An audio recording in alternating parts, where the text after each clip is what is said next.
Muito bom dia, muito boa tarde, muito boa noite para você que está ouvindo aí o Kai Talks aqui, em mais um episódio. E hoje estou tendo a honra de receber aqui e poder trocar ideia com o Yuri Cruz, diretamente daqui do Rio de Janeiro. E para começar, vou pedir que Yuri se apresente para a galera, para quem não te conhece no rolê, na Fila do Pão. Oi, Caê, primeiramente, prazer estar aqui contigo. Bem, pessoal, meu nome é Yuri Cruz, eu sou primariamente um artista visual, mas, além de tudo, eu me sinto um artista integrado. Então, nessa integração, eu atuo como escritor, dramaturgo, já fiz um filme, fazendo outro, escrevo músicas. Então, sim, é isso. Eu gosto de pensar que na minha atuação, na minha encenação, na minha vida, eu posso ser um artista multimídia e pretofágico, né? Como eu gosto de remeter a mim e aos meus, dentro das nossas práticas. Assim. Sim, sim, sim. E, tipo, dentro dessa questão de trabalhar várias linguagens, eu vejo que tem umas paradas muito fortes, assim, que é a coisa do próprio espetáculo cênico em si, né, com as performances que você já fez e tudo mais, e também a coisa visual, assim, né, cara,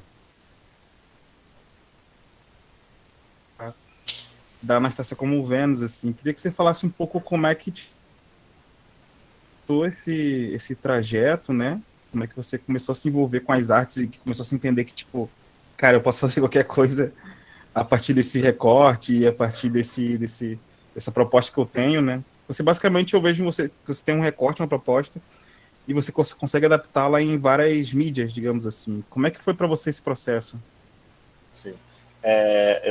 No meio da sua pergunta, você travou. Então, você voltou falando da Anastasia como Vênus.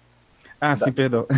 e Não, aí eu perguntei como é que é o seu processo mesmo de se encontrar dentro de várias linguagens, né? Porque eu percebo que você tem um assunto em si bem em voga, bem forte, bem específico, mas que ao mesmo tempo você consegue transitar com esse assunto em várias obras de arte, assim, em várias linguagens. Como é que é esse processo para ti?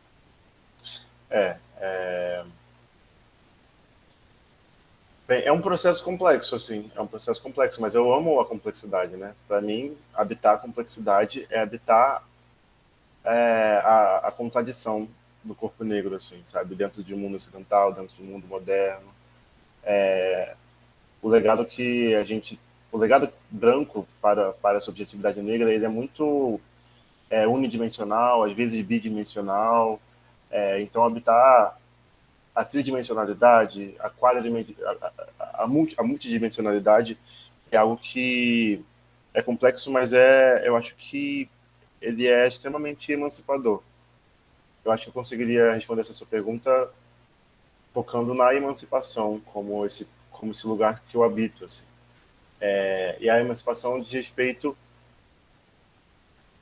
eu acho que de respeito a eu não precisar me encaixar nenhum compartimento, né? Eu não compartimentalizar o meu lugar no mundo. Assim. Eu começo a fazer arte visual em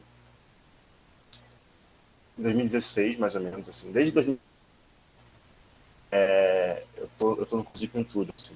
Mas eu acho que em 2016 eu tenho uma chave de virada bastante grande, assim, que eu considero Perdão, meu. perdão, desculpa te cortar. Você falou que começou em 2016 e deu uma cortadinha aqui. Pode repetir essa parte? Posso.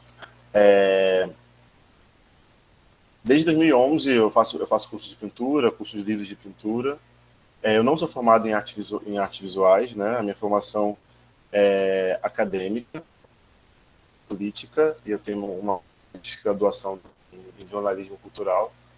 Então, a minha pesquisa, ela não está exatamente submissa a uma academia de belas artes. Eu acho que isso também é bastante importante na minha trajetória. No entanto, ainda na minha trajetória acadêmica, lá em 2011, quando eu me formo em ciência política, a minha biografia, minha conclusão de curso foi sobre teatro e política, né? Olha, Então, eu escrevo um ensaio, né? Um ensaio acadêmico, ainda assim acadêmico, onde eu analiso uma peça de um dramaturgo norueguês chamado Henrik Ibsen. O nome da peça era O Inimigo do Povo, e eu faço uma análise política da peça, onde as personagens elas estariam encenando as políticas da Noruega de sua época, assim. Então acho que esse foi um grande, e lá em 2011 esse foi um primeiro início assim de entendimento, e que o texto, que a encenação já era um lugar de tradução da política do mundo, das políticas do mundo, das disputas políticas, mesmo eu não me entendendo como artista. Eu acho que ali eu estava muito mais como crítico, e depois aí eu dou um super salto assim para 2016, onde eu sinto que inicia um pouco da minha carreira artística mais propriamente, que é onde eu vejo que tem os primeiros trabalhos que eu olho, eu falo assim, tá, isso é um trabalho artístico que eu enxergo que tem a qualidade, assim, meu mesmo, né, me autoavaliando.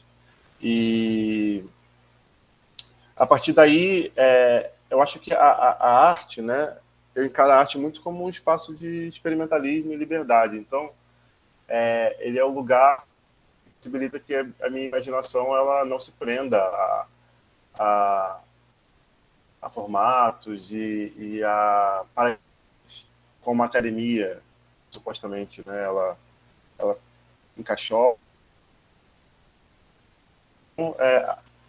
A arte, eu gosto de pensar na arte assim, desse jeito. Assim. E aí assim, eu posso falar mais adiante, mas assim, de 2016 para cá, eu encontrei esse lugar. Então, para mim, ela é esse lugar. E eu faço desse lugar um lugar de criação, de experimentação, de liberdade e de petrofagia. Então, ele é um lugar que eu posso fabular e ficcionalizar muitos passados e muitos futuros e muitos presentes. Então, acaba que a minha pesquisa artística, ela não é esse tipo, tipo, no sentido de tipo, isso é muito. Você vê uma parada assim, isso é um Yuri Cruz. Estando tempo produzindo, já tem uma parada assim, tipo, bonito. Isso aqui é um desenho de palco. Provavelmente é do Yuri. Em geral, trabalhos onde os ambientes, né, eles exigem certas soluções, onde as atmosferas, os fantasmas exigem, eles existem e exigem soluções artísticas.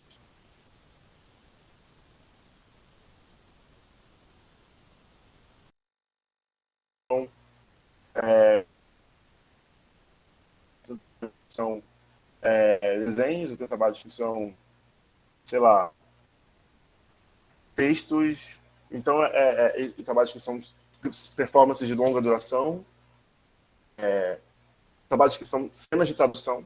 Então, tipo, para mim não importa muito, é só sobre ser relevante para o fantasma daquele momento. Eu preciso responder ao fantasma daquele momento, sabe? Naquele momento, naquele tempo e espaço, existe alguém com quem eu preciso falar. Então, eu vou fazer algo que seja relevante para esse alguém. E aí pode ser, tipo, qualquer coisa. Eu amo qualquer coisa, sabe? E não quer qualquer coisa, né? Tipo, eu também sou muito generoso, eu gosto de ser generoso, eu gosto de ser a coisa, tem que ser a coisa. Sempre que for possível, sempre que for materialmente possível, né? E tudo. Mas é isso aí. Nossa, eu falei muito, assim, mas é isso aí, entendeu? Nada, esse é o caminho mesmo. Só vou te pedir um segundinho aqui de espera, que eu vou mudar aqui minha conexão, que ela deu umas caidinhas aqui no momento, para não prejudicar a gravação. Só um minutinho.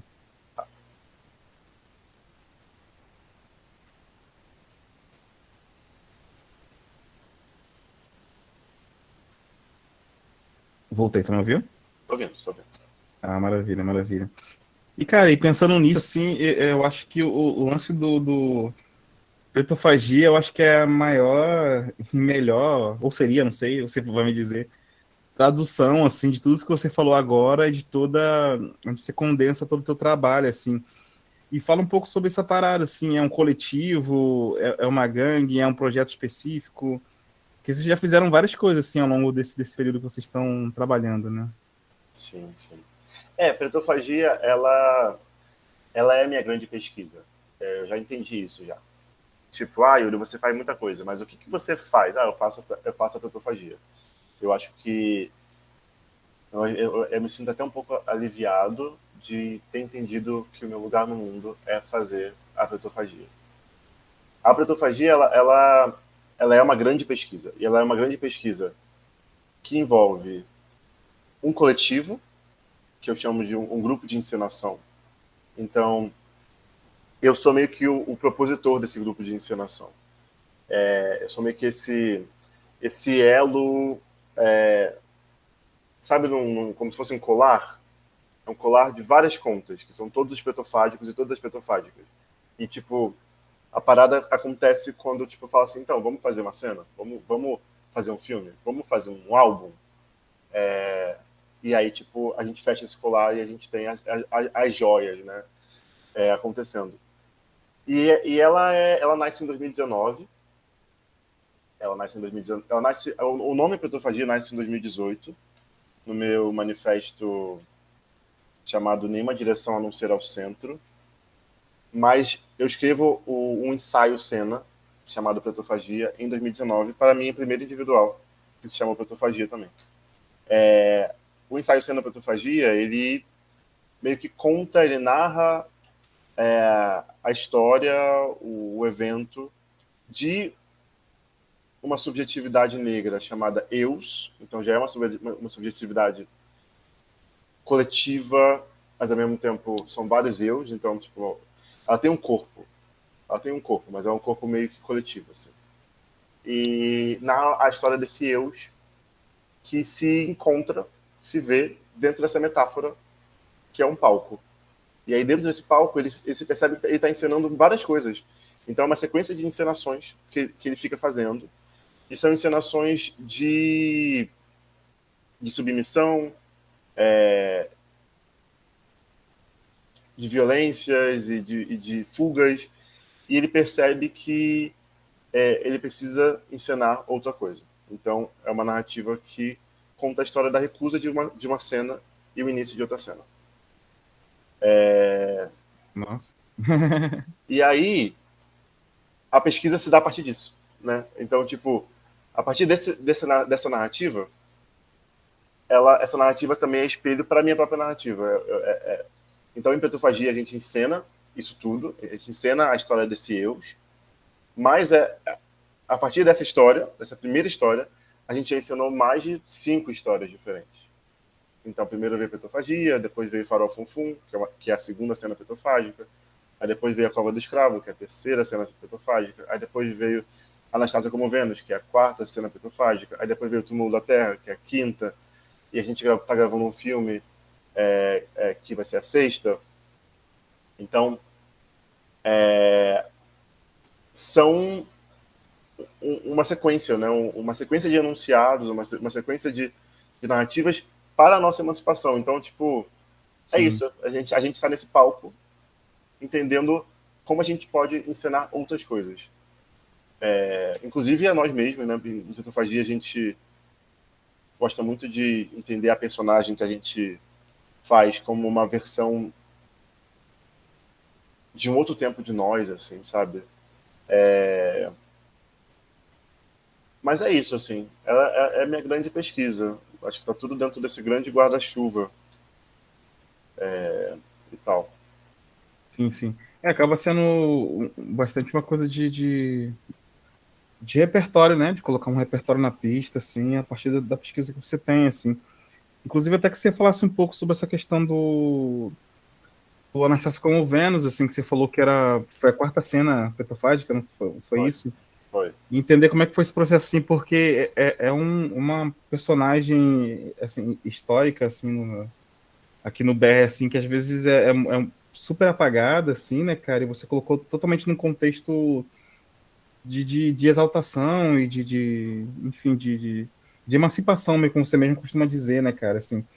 E como é que rolou isso tudo pra ti? De onde pintou essa ideia? Como é que foi esse passo a passo, assim, pra essa obra, assim, que eu acho uma parada muito interessante, assim, que você consegue muito trazer uma parada, assim, da gente, assim, como brasileiro, assim, da nossa ancestralidade, conseguir, tipo, reconfigurar também o nosso passado, assim, acho que tem um pouco dessa parada, pelo menos foi assim que bateu em mim, Sim, mas não sim. sei como é que, enfim, foi você criando a parada, assim, como é que rolou?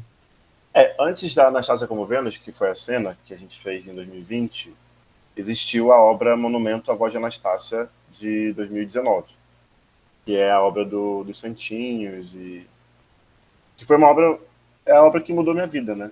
É muito engraçado pensar nisso, porque o Monumento à Voz de Anastácia, ou a Anastácia Livre, ela foi a obra que eu lancei em abril de 2019. Ela abriu todos os meus caminhos e Uhum. ela abriu todos os meus caminhos quando eu dei uma boca para ela e lancei ela ao mundo. E em agosto de 2019 eu lanço a Protofagia. Então, para mim, essa narrativa, essa concatenação de eventos não é à toa. Tipo, eu dei uma boca para essa imagem e eu tô comendo em agosto, sabe? A partir de agosto eu começo a comer. A protofagia é sobre você se nutrir de cenas, se nutrir de cenas. Então, para mim é bastante comovente, assim. Essa é a Anastasia Livre é uma obra de 2019. É, resumindo, assim, já falei bastante disso, acho que dá para ler várias entrevistas sobre isso. Mas é uma obra onde eu pego uma imagem de missionário francês, um artista missionário francês chamado Jacques Arago, onde ele pinta não, na verdade, ele desenha uma imagem de um homem escravizado, e essa imagem vira uma gravura, que vira uma das principais gravuras do tempo escravocrata na América Latina. Então, em muitos livros de história, em toda a América Latina, ou em toda a América, de forma geral, quando você precisa de algum tipo de documento, de arquivo sobre o tratamento dado aos escravizados e tudo, essa é uma gravura muito presente, assim. Está em vários museus ao redor do mundo. Sim, sim. E aí, eu pego essa imagem e dou a boca a ela. Ponto. E eu lanço essa imagem como se fosse um monumento. E aí é um monumento de distribuição. Eu transformo em santinhos também. E aí, quanto mais santinhos rodam o mundo, mais imagens substituem a imagem do Jaque, assim. Beleza, e aí foi isso, assim. A Anastasia como Vênus, que foi a cena de 2020, ela foi uma cena de tradução. Não, o nome dessa cena é Anastasia como Vênus, uma cena de tradução. Eu sou professor de inglês também, né? Eu dou aula de inglês tem mais de 10 anos. Agora que eu estou parando de dar aula, porque a arte virou uma profissão depois de muito tempo. Assim, muito feliz por isso também, mas eu continuo me sentindo um professor que ama a língua e o inglês. Então eu traduzo um texto de uma professora da Universidade de Columbia, que se chama Saidia Hartman, uma mulher negra que estuda arquivos da escravidão. Esse texto se chama Vênus em Dois Atos. Eu traduzo esse artigo numa tradução não oficial, porque a tradução oficial saiu um ano depois, por uma. Tinha que ser a sua, pô. É, é uma tradução pirata, é uma tradução. Porém visionária, porque veio antes também. Mas enfim. E aí, essa tradução vira o meu texto dramatúrgico. Eu transformo essa tradução dela num texto dramatúrgico. Então, como transformar um ensaio acadêmico num texto dramatúrgico? É o que aconteceu com Anastasia como Vênus. Curioso, curioso. Em Vênus, em Dois Atos, que é o texto da Saidia, existe uma personagem chamada Vênus, que é uma personagem de um arquivo da escravidão. Então a Saidia, ela mergulha nessa tumba, né? Esse arquivo tumba, que ela mesma diz. E ela, procurando arquivos judiciais, ela acha a história da Vênus. A Vênus foi uma menina, que foi uma menina negra, uma menina africana, que foi sequestrada, e ela foi estuprada dentro de um navio negreiro, e ela foi jogada ao mar. Só que esses corpos também eram corpos moeda. Então eles tinham, por mais que eles não tivessem valor humano, eles tinham valor econômico, muito valor econômico. Então é um crime você matar um corpo moeda, porque é um roubo, é um roubo, é um roubo do roubo, né? Então esse cara que mata, ele é processado. Então existe um arquivo judicial do processo dele. Tipo, você matou Caralho. uma menina que era nossa. E aí, o único nome que existia no arquivo era Vênus. Qual era o nome dessa menina? No arquivo judicial, né, na descrição do processo judicial, o juiz pergunta, qual era o nome dessa menina? E o cara fala, o nome dela era Vênus. E, tipo, e ela pergunta, ela estava sozinha? E descobrem que ela tinha existia uma outra mulher, uma outra menina também nesse navio, que também foi estuprada, mas que não foi morta. E isso para por esse mesmo homem. E aí, é só isso que existe sobre Vênus. E aí essa ideia começa a falar todas as possibilidades existentes de Vênus dentro da história dela, dentro da história da escravidão, a partir disso. Então, Vênus foi uma menina africana, provavelmente que saiu do porto de tal lugar, ela fez amizade dentro de um navio, ou supostamente havia uma amizade possível dentro de um navio. Essa menina sofreu o mesmo estupro que uma outra menina sofreu dentro desse navio, então existia algum tipo de cumplicidade possível ali dentro. Só que tudo isso é fabulado. E Vênus é apenas um nome também. E aí, nossa, eu fiquei até emocionado.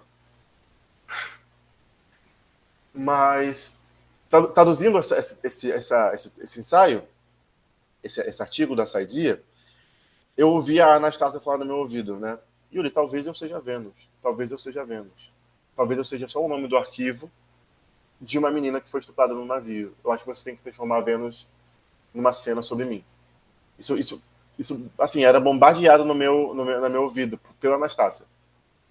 E aí eu falei, tá, beleza, eu vou ter que então fazer uma cena que se chama Anastácia as Venus, Anastácia como Vênus. Sim. E aí a gente faz, né, eu, Jade Maria Zimbra, Caju Bezerra e Iago Pérez, que são... a lista de petrofágicos é muito longa, assim, cada vez mais longa. Eu fico muito grato. Mas as petrofágicos presentes nessa cena são eles três e eu. E a gente transforma isso numa cena de 1 hora, assim, que é uma cena musical, acho que envolve um debate, e que envolve um musical, e que envolve uma tradução ao vivo, e que envolve uma sequência de imagens evaporadas numa página, enfim, é muita coisa, assim. E envolve também uma tradução minha e da Jade de uma música da Nina Simone, que se chama Don't Let Me Be Misunderstood, que a gente traduziu Não Me Deixe Ser Mal Compreendida. E é isso. Como foi uma cena online, ela está disponível no meu canal do YouTube também. Então, geralmente as cenas são... É uma espécie de teatro, então é o ao vivo, é a presença. Mas essa é uma cena para online, então eu decidi deixar ela para o público poder Isso que sempre... eu ia perguntar se era aquela ali mesmo ou era tipo uma versão ou algo do tipo. E, cara, que doideira, cara, assim, e agora... É muita coisa. Cara, tá, tipo, para não pensar nisso tudo, assim, e nessa coisa toda, assim,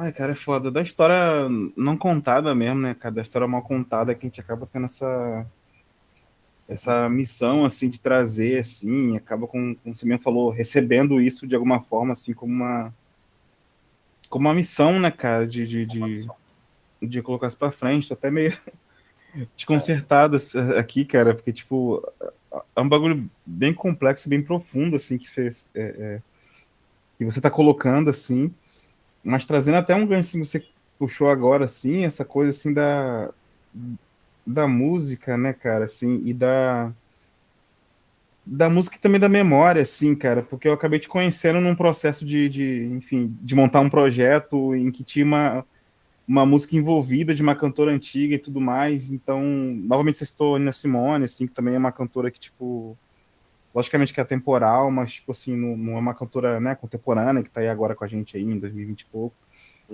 mas eu vejo muito também esse trampo da memória, acho que a música traz muito isso, cara, e eu queria entender, você falou que, tipo, tava começando também a investir nesse corre de compor, né, de produzir músicas e tudo mais. Aqui no Caetal você acaba falando muito mais com a galera da música, assim, do que a galera de Total. outras artes, assim, que é a galera que tá mais próximo. Mas eu queria entender de ti como é que é esse teu processo com a música mesmo, assim, como é que a música chega em ti, chega nos seus processos, chega na sua criação, cara. A música, para mim, ela, assim, eu não sou muito letrado em música.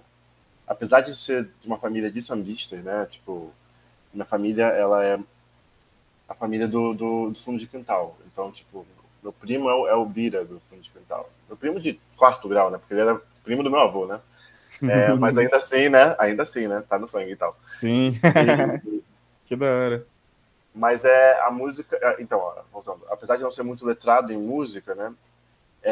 A música para mim tá nesse lugar que você falou, é um lugar de sedução, de memória e de acesso a, a umas temporalidades outras, assim, que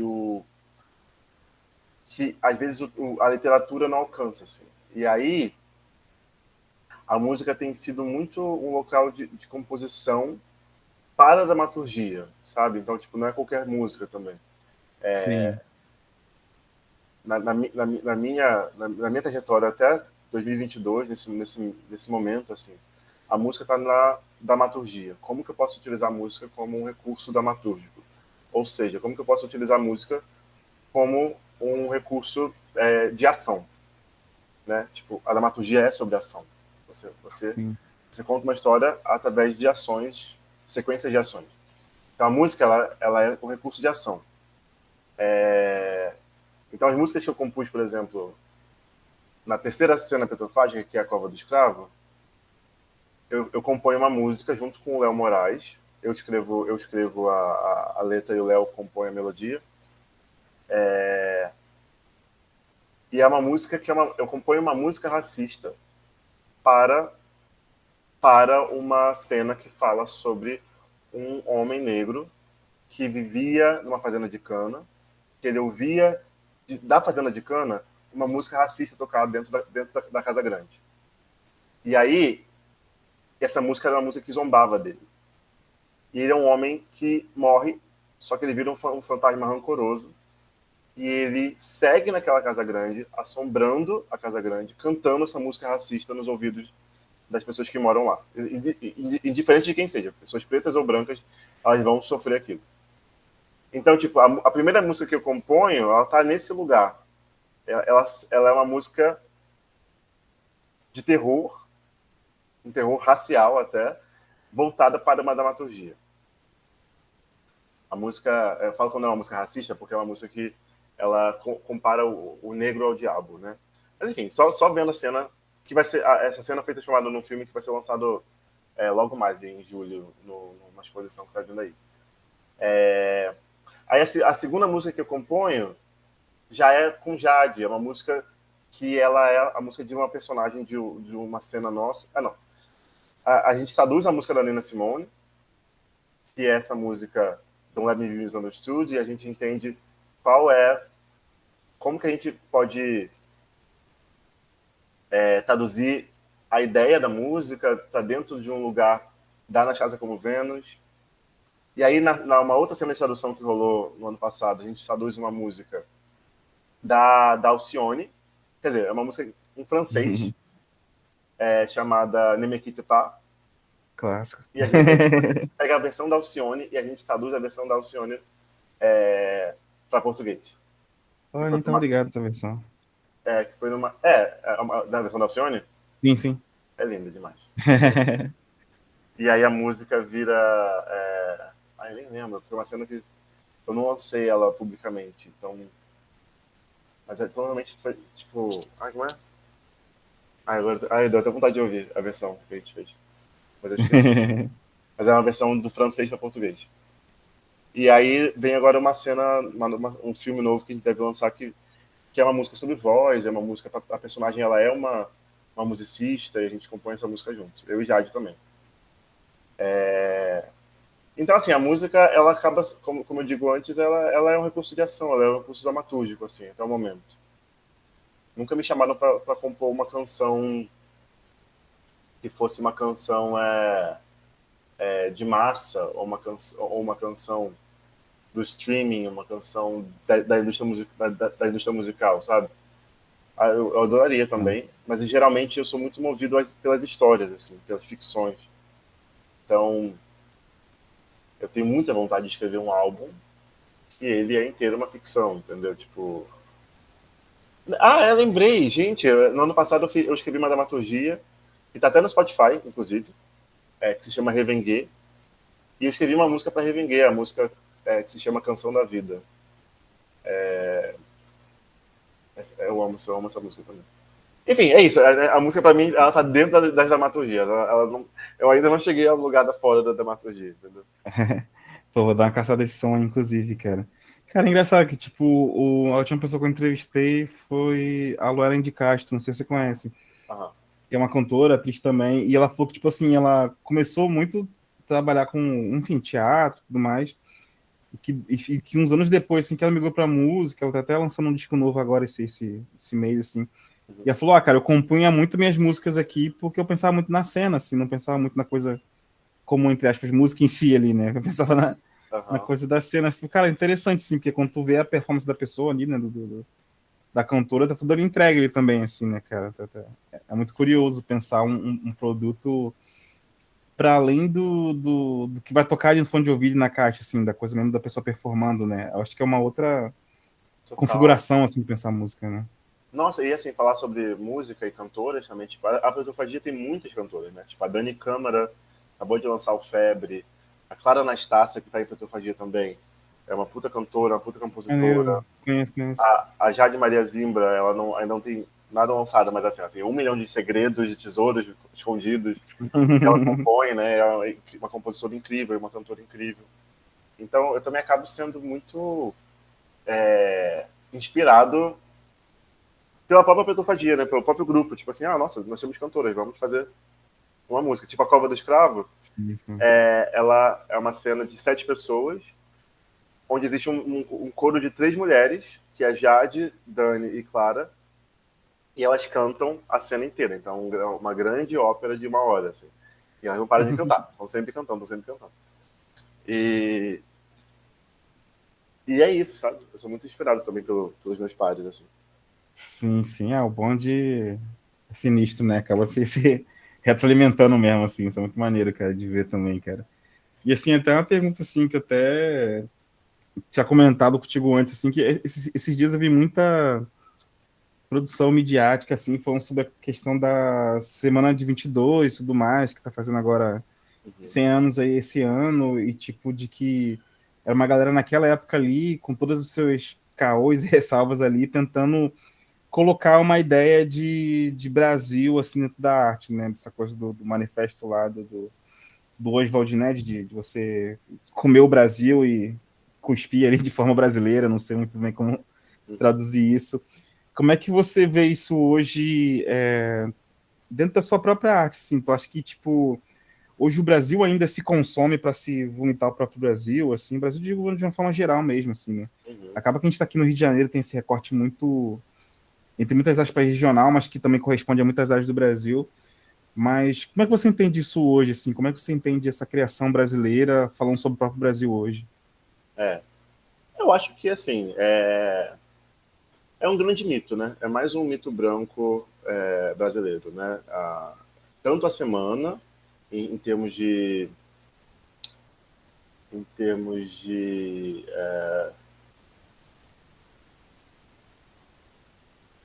eu vou falar isso. Em termos de relevância mesmo. É isso, né? É o mito da relevância branca, assim. Mas é... E é um mito também, porque eles se colocam como Brasil também. Então, tipo, existe um certo desejo de universalismo, assim, que me incomoda bastante. Mas, o que acontece? Eu acho que existe uma memória, sendo até honesto comigo mesmo, assim. Existe uma memória, então foi uma semana que eu acho que, as coisas que eu já li, ela não foi exatamente relevante em seu tempo. Ela foi também um tipo de manutenção da estética, né, do poderio estético branco, mas feito um pouco a posteriori, mas que eu acho que, como memória, eu acho que 100 anos disso pode ser algo interessante, assim, de se conversar. Mas não de se celebrar, assim, eu não celebraria essa semana. Até porque o Uhum. Oswald, né, ele era uma pessoa racista, uma pessoa homofóbica, existem ensaios dele que são extremamente racistas e homofóbicos, e eu acho que, não sei, ele se torna uma pessoa cada vez menos relevante, assim, para pensar um Brasil repleto de Brasis. Para pensar um Brasil paulista, para pensar um Brasil sudestino, eu acho que é muito, muito importante, realmente, o trabalho dele, assim. Porque é isso, ele consegue, mesmo que a posteriori, ele tem tanto poder dentro da boca dele, tanto poder histórico, né? São pessoas que detêm poderes históricos e elas acabam influenciando toda uma gama de outros artistas que vem depois e tudo mais. Mas mas o modernismo não é algo que me comova de forma alguma. Assim. Primeiro que o modernismo ele é um movimento baseado no moderno, e o moderno é um dos pilares do moderno, né? Da ideia de moderno, é justamente a monetização de corpos negros. Toda a ideia, toda a estética, toda a estética, a arquitetura, a música que se põe como moderna, e aí, tipo assim, o moderno, eu entendo o moderno a partir do mercantilismo inglês e tudo. Não o moderno dos anos 20. Assim. Ainda Uhum. que nos anos 20 a gente tinha o Monteiro Lobato sendo considerado moderno, e a gente sabe que ele foi uma pessoa eugenista, sabe? Tipo, Mandado. mas todo moderno ele tá baseado dentro da monetização de corpos negros e dentro dessa submissão e desse corpo moeda, assim. Então, não é um conceito Uhum. que me interessa em absolutamente nada, assim. E aí, essa semana, né, para responder a sua pergunta, é uma semana que ela é uma chave de leitura Sim. de um Brasil e que, por ser uma chave de leitura, ela é interessante a gente entender como que a gente também pode usá-la sem fazer a manutenção desses mesmos nomes, Sim, sim. É. mas é algo que não me interessa muito, assim. É engraçado, né? Quando eu escolhi o nome Petrofagia, uma conhecida minha que ela disse assim, mas você leu Oswald de Andrade sobre a antropofagia? Porque assim, se você não leu, eu não vou nem ver a sua peça, eu não vou nem ver a sua cena, eu não vou nem ver a sua exposição. Que isso, que Porque, esculacho. porque você não sabe do que você está falando. E eu falei, olha, Caramba. ótimo, porque assim, eu não estou falando sobre a antropofagia do moderno. Eu estou falando sobre a petrofagia que eu mesmo escrevo, se você está interessado em saber, que ela é a velha cena. A petrofagia é a velha cena, para mim. É a velha cena, a nova cena e o novo nome, é o que eu escrevo no ensaio. É esse movimento de negociação para manter as diversas subjetividades negras no palco, assim, sabe? Então, tipo, Sim. mas mas ainda assim, eu não sou ingênuo. Quando eu escolhi o nome Petrofagia, eu sabia que eu estava usando uma chave de leitura de um Brasil. Eu sabia que seria a chave de leitura que me daria poder também. Uhum. Só que é uma chave de leitura que, tipo assim, eu abri minha própria porta com ela, sabe? Mas eu nunca me aproximei muito da antropofagia moderna, assim, e do modernismo.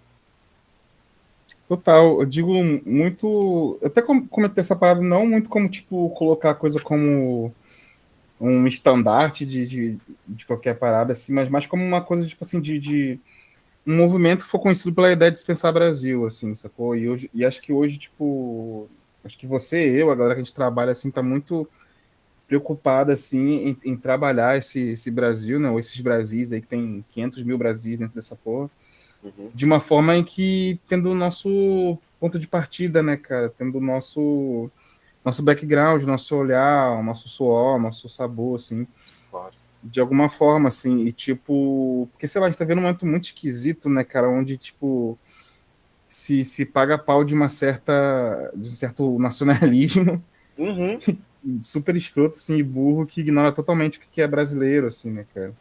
Exato. Saiu uma matéria bem interessante na Folha de São Paulo, assim, apesar de ser a Folha de São Paulo, né, que é um jornal muito difícil e tal, mas de um colunista chamado Rui Castro, onde, assim, né, há sempre controvérsias, mas ele diz que a semana de 22 ela foi alçada a um momento histórico brasileiro durante a ditadura militar, nos anos 70.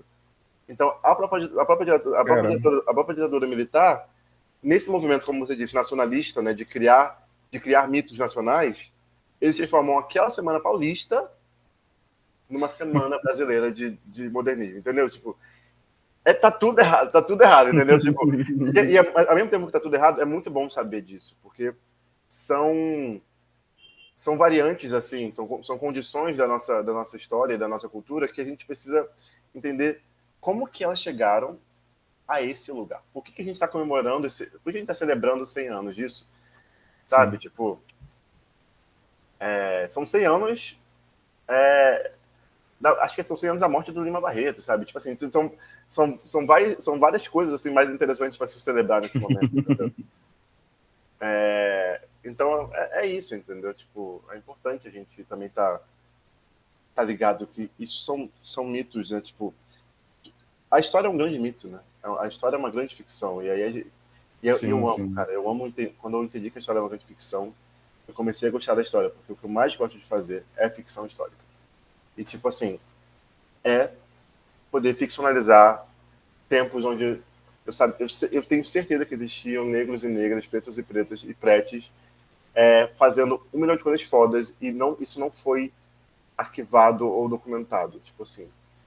E é onde eu quero ocupar, assim, sabe? Tipo, é ficcionalizar, é fabular, mas é uma fábula responsável, uma fábula estudada, uma fábrica pesquisada, sabe?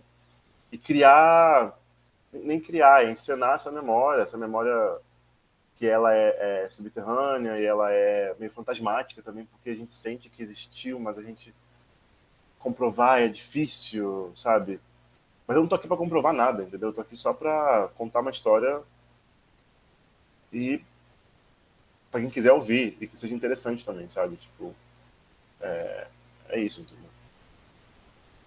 Curioso, cara. Você cita sempre essa coisa do fantasma, assim, como, sei lá, como alegoria, assim, como um representante físico, digamos assim, de várias questões, de vários, sei Eu lá, amo, traumas e de vários, sei lá, de várias questões também que a gente tem a resolver, assim, na vida como... eu amo fantasmas, cara. Você não sabe, eu amo fantasmas. Cara, sempre tem que ter um fantasma envolvido. Em toda obra minha tem um fantasma envolvido, você vai ver. Ah, fala sobre essa. Cara, então, esse dia e tal, fantasma, só fantasma envolvido. É uma coisa meio louca. Mas são os meus fantasmas também, são tipo. É esse palco, assim, sabe? Tipo, a gente é sensível.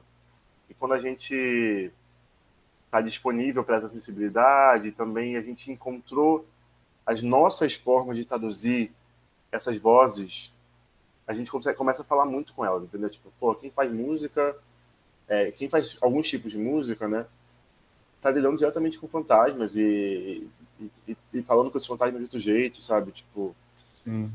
é foda, assim. Ontem eu tava vendo um álbum da Elza com o João de Aquino, assim, sabe? Tipo assim, pô, na Elza devia falar muito com fantasmas, porque assim, aquela voz ali é uma voz que ela tinha um poder de tradução, ela traduzia muita coisa, assim, sabe? Tipo, é muito, muito, muito forte, assim, muito forte mesmo. Cara, total, assim. E chegando aqui no finalzinho, assim, que na verdade, assim, uma pergunta bônus, assim, tem alguma parada, algum tipo de assunto, ou qualquer coisa que você queria falar sobre e eu não te perguntei? Aí é um momento de microfone aberto, palco aberto aí pra você jogar os seus fantasmas aí. Pô, já que é um palco aberto, eu podia ler um poema, né? Fica à vontade. De repente, eu nem pensei nisso, tá? Mas Deixa eu achar aqui um poema legal pra você. É isso, a gente gosta assim, freestyle. Vamos de freestyle, vamos de sarau, querido. Peraí, eu vou ler um poema que se chama Eu Quero Poder Sentir Tudo.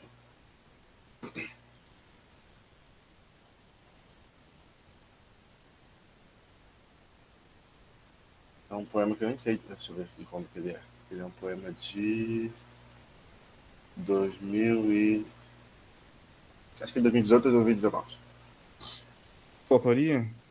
Da minha autoria, é da minha autoria. Beleza. É assim. Eu quero poder sentir tudo. Se meu passado me permitir, eu quero poder sentir tudo. Quero dizer, se o caminho ainda estiver aberto a mudanças, e se eu for corajoso bastante para sair da estrada, eu quero poder dizer aos fantasmas que eu os amo. De uma forma triste, eu os compreendo. Os traços definitivos da nossa história, eu quero poder sentir todos e desenhar outros futuros, ficções visionárias, sentimentos inéditos, respirar longamente um ar que cruza o tempo, dobrar-me em três para poder atravessar, carregar toda a riqueza, e as vozes, elas vão me contar, mesmo onde eu estiver ausente, num vulto debate, onde ficarei confuso, um pouco vesgo, mas entenderei o preço e o valor de querer sentir tudo.